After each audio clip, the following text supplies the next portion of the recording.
Oh, that Western black duck. That Western black. That's an all black duck. That's hell yeah. Yeah.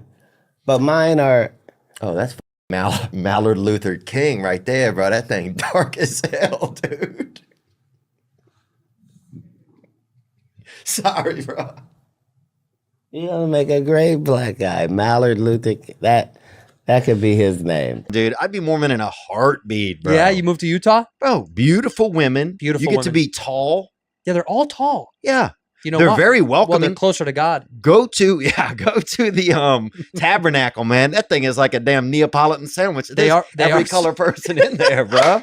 They're the sweetest people. They really are. Yeah. You can have different wives if you want, different husbands. We may know one day, or Joe Rogan might tell us. Rogan does know. But and it's annoying. He keeps it in that fucking pod thing he sleeps in, that water thing. That's where he gets the drippings of knowledge come from there.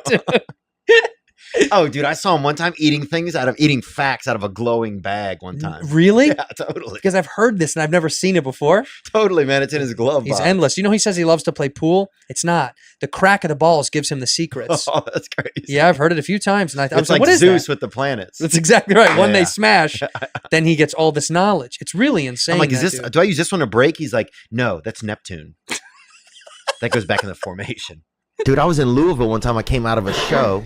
They had a big group in a limousine. They invited me to go to an after party with them, right? I was like, I'm only coming if my boy can come. And they're like, who's your boy? And I'm like, Cedric. They had a brother nearby, right? Wearing this Louis Vuitton jacket, dude. Probably about 60% homeless, right? And they're like, that's your boy? And I didn't even talk to this dude, right? I was like, yeah, that's my boy. And like, all right, he can come. So I fucking walk over to him, look him right in the eyes. And I was like, what's up, man? I'm Theo. He's like, Cedric. And I was like, all right, dude, I told these people you're my friend. You ever been in a limousine? He's like, nah. I was like, all right, come get in with us. Just act like you're my friend, right? We're going to a party. He's like, all right, man.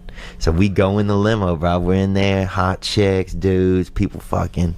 Little Cedric kept saying, we're friends. That's what he kept saying out loud, right? Kind of fucking not the best actor, bro. But did we get to this house party? It's a nice, cool fucking party, bro. I'm downstairs. I'm in the kitchen. Somebody's making us a drink. I'm talking to somebody. Fucking 6 minutes later, I hear somebody scream. I hear a window break, right?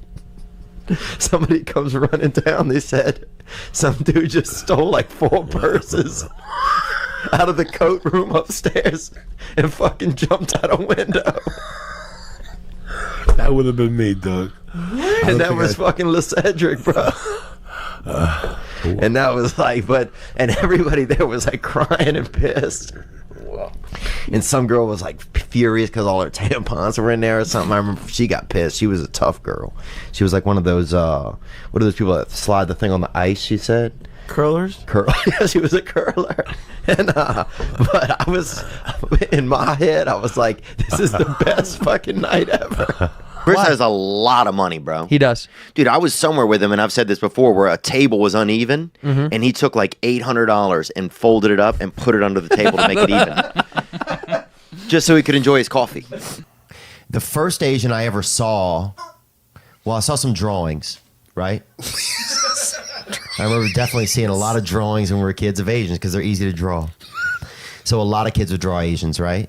After that, true story, the next Asian I ever saw, the closest real Asian, was that picture in the Guinness Book of World Records when there's like an Asian, like 17 Asian kids on a bicycle. Remember that one, the famous picture? Yeah, that's it? No, that was just the first.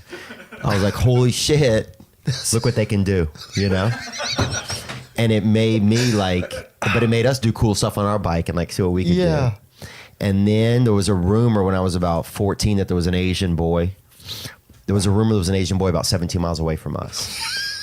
And me and 2 of my buddies, one of them who had a bad neck, his fella had a pretty bad, you know, that 5th appendage, the neck. People don't think about it. You got to strengthen it. And his was real lean, barely hold his head up. He almost had to walk around like this and also hold his head up with one of his arms. But he and I and another kid got together and decided we want to go see this Asian, you know, this rumored Asian. Right. Yeah. So we saved up money. We cut grass for about 6 weeks and saved up money to get a taxi. To see this guy? Yeah. Okay. Went to Slidell, Louisiana to go visit him. And Well, you just went to his house? no, it was the address that we got. Oh, how'd you get this address? Dude, you can get information. Okay. Okay. And this is back before the internet too. So this is when you had to ask around. Yeah. And then guess a little. And we went to see him and tried to go see him, but it was just a Chinese food restaurant. Oh, he's a Chinese guy. It wasn't a real Chinese person. It was just, I think, some kind of white people in hats, and it was like I don't know, it might have been like a Mexican Jewish guy running it. Oh, that's weird. But it wasn't no real Asians. So it's just a myth. So we went back, man. It cost us about $70. Oh, jeez. And then I had some abandonment issues actually when it came to Asians for a long time because of that. And then they had a kid named Jason Desport that showed up when I was in junior high school. And people used to always, they had this group at the time called Whites Against Mexicans. And people would attack him sometimes, even though he wasn't Mexican. He was like closest thing we had to a Mexican. He was Asian. Pretty much. Korean, Chinese, Japanese. He was kind of like, what is the happy ones you would see like on some of the posters with the rosy cheeks kind of? Jesus, I don't Like wearing a diaper, like sitting in a tub. know, man. George, help me out, man. What do you mean, George, George, dude? help me out. Dude, you can't phone a freaking Icelandic guy. Ilani. You're Asian. Ilani. What's he talking about? What's the happiest of the Asian? I mean, this kid was probably happy, kind of same skin tone as Ilani. Filipino? Yes, he could have been Filipino. He was a Filipino guy. Beautiful guy.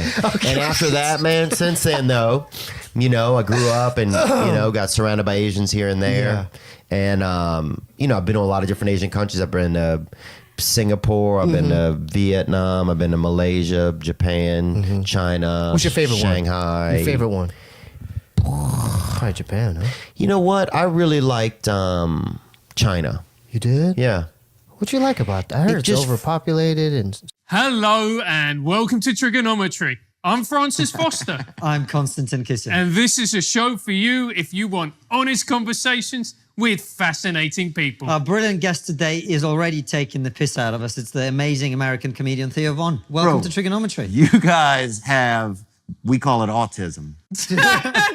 I don't know what you guys call it, bro, but we got it over here. In some languages, help means something else. I think it's, something not good or something in Arabic or something people fuck up. Did you just make that up? I'm not sure. Honestly, I think I might have heard that. Because I live in Westwood and it's very diverse over there. There's a lot of people sometimes yelling stuff in the street. Listening to the way he sleeps so, it's so weird the way he sleeps. You can hear him sleeping. Yeah, somebody said he sounds kind of like a little bit of like a generator, Wait, Or like wait. Yeah, that's like it. he has a bad fan belt or something. Yeah, something, there's a hiccup. There's like one thing skipping over. It needs to be realigned, but he'll never get it done. Like his DAT fan belt is off, Why was it always history teachers that were the closest to pedophiles? Our history teacher, he would knock girls' pencils off the desk, so he'd check out the rack when he dropped it. Now, that's not to give anybody ideas, but he would like if you were like, what's the answer? He would knock off the pencil, so you'd like reach down, and he would just stare at the Grand Tetons. Stare at them nugs, huh? Stare at them. Them young nuggets. And he did that for a couple of years, real thick glasses. If so just somebody 4K had vision. 17-year-old tits, would you look at them? What? You can't. What are you doing? No, just don't ask what I'm doing. Don't ask Answer what I'm the doing. question. I'm not looking. Because it seems like you're looking. Good. Dude, I used to leave City Grill in Tucson, Arizona. Dude, I'd get in the car, bro. I'd put in Abbey Road. I had a cassette tape, dude. I had Yeah. a cassette tape, bro, and I'd put that in. And somebody stole my passenger seat out of my car, dude, and I didn't give a Jack fuck, the whole bro. seat. Yeah. You had And a race car at that point then. Yeah, it was just like if you got in the front, you had to sit in the back. It was like that.